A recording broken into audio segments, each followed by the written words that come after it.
Israeli हवाई हमले में यमन की राष्ट्रीय सरकार के प्रधानमंत्री अहमद गालिब अल रहावी और उनके साथ 8 वरिष्ठ अधिकारियों की मौत हो गई। यह हमला सिर्फ एक सैन्य कार्रवाई नहीं बल्कि हूथियों के खिलाफ सीधा युद्ध का ऐलान साबित हो गया।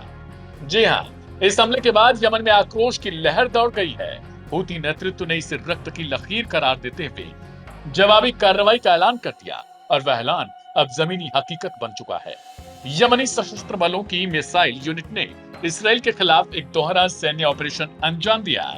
इस हमले में 2 बैलिस्टिक मिसाइलों का इस्तेमाल किया गया, जिसमें एक थी फलस्तीन 2 जो कि मल्टीपल वॉरहेड से लैस है और दूसरी मिसाइल थी जुल्फिकार। टारगेट था इसराइल के कब्जे वाले याफा क्षेत्र में स्थित रणनीतिक और संवेदनशील ठिकाने।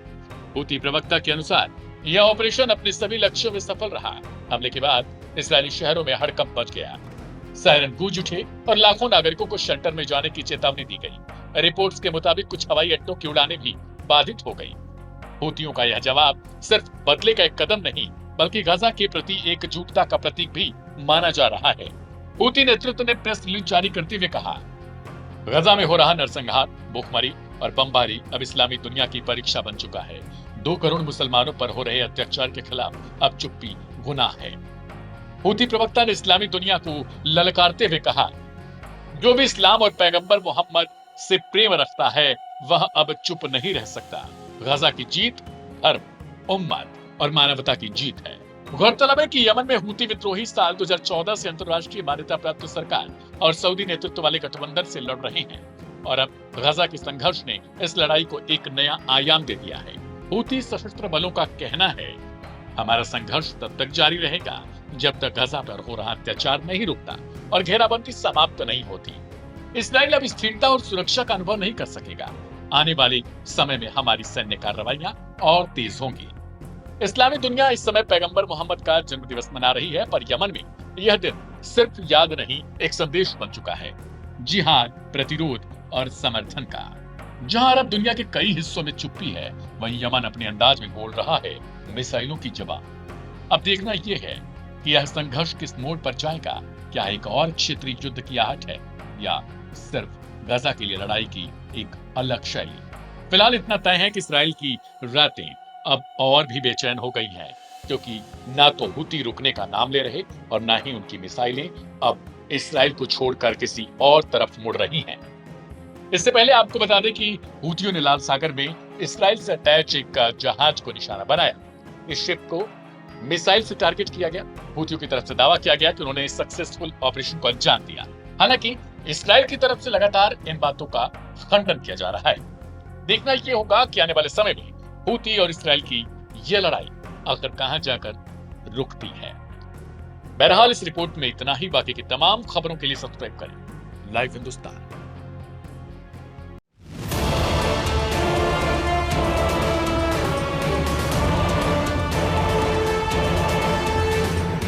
यमन की राजधानी सना, यहाँ इजरायली हमले में राष्ट्रीय सरकार के प्रधानमंत्री अहमद गालिब अल रहावी और 8 शीर्ष अधिकारियों की मौत के बाद हालात विस्फोटक हो गए हैं। इस घटना ने पूरे यमन में गुस्से की आग भड़का दी है और हूती विद्रोही अब बड़े पैमाने पर पलटवार की तैयारी में जुट गए हैं। हूतियों ने साफ कर दिया है कि इस बार जवाब सीमित नहीं होगा, बल्कि जमीन से लेकर समंदर तक हर मोर्चे पर दुश्मन को घेरा जाएगा। इसी रणनीति के तहत उन्होंने इसराइल पर आत्मघाती ड्रोन हमलों की झड़ी लगा दी और साथ ही लाल सागर में इसराइली जहाजों को भी निशाना बनाया।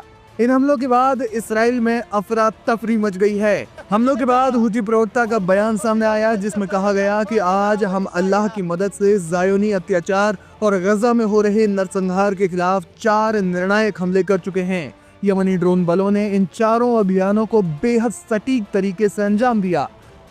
पहला हमला कामिकाज़े 4 ड्रोन से याफा क्षेत्र में इस्राएली सेना के जनरल स्टाफ भवन पर हुआ। दूसरा हमला अल खदीरा विद्युत स्टेशन पर। तीसरा हमला लॉर्ड हवाई अड्डे पर और चौथा हमला अशदोद बंदरगाह पर। हूतियों का दावा है कि चारों लक्ष्य सीधे हिट हुए और अभियान पूरी तरह से सफल रहा। सिर्फ इतना ही नहीं, हूतियों ने समुद्री मोर्चे पर भी बड़ी कार्रवाई की। बयान में कहा गया कि रेड सी और अरब सागर में ज़ायोनी दुश्मन की नाकाबंदी का मुकाबला करने के लिए यमन की मिसाइल और ड्रोन फोर्स ने संयुक्त अभियान चलाया। इस दौरान 2 ड्रोन और एक पंखयुक्त मिसाइल से MSC ABY नामक जहाज को निशाना बनाया गया। ये जहाज प्रतिबंधों की अवहेलना कर रहा था और हमले इसमें सीधा टारगेट हुआ। हुतियों ने इसे सफलता करार दिया। अंसारुल्लाह का यह हमला केवल सैन्य कार्रवाई नहीं बल्कि धार्मिक आस्था और राजनीतिक संदेश भी था। बयान में साफ कहा गया कि यह कदम रसूल पाक के जन्मोत्सव पर लिया गया है।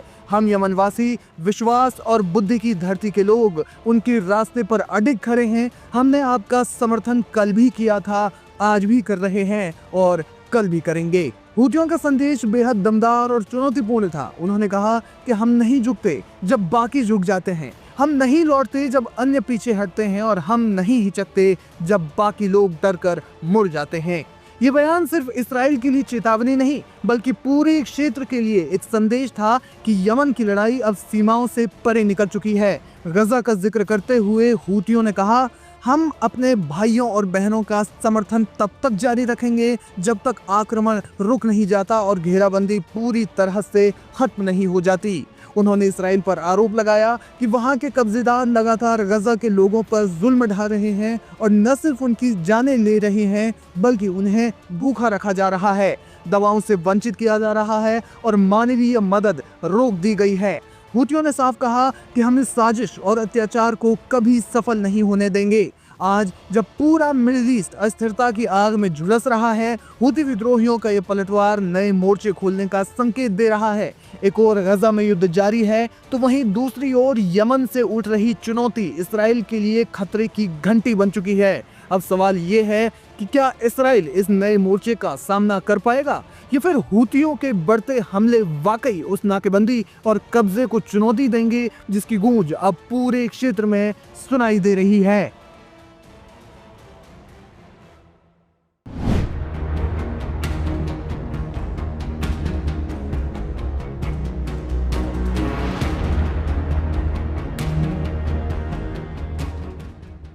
यमन के अंसारुल्लाह यानी हूती अब अपना आखिरी हथियार छोड़ने का ऐलान कर चुके हैं, जिसके बाद मध्य पूर्व की जंग अब और भी भड़क गई। इसराइल के लिए अभी तक हूतियों का कोई भी निशाना चूका नहीं, चाहे वो बेन गुरियन एयरपोर्ट विध्वंस करने की हो या फिर लाल सागर में अमेरिका और इसराइल के मालवाहक जहाजों को निशाना बनाना हो।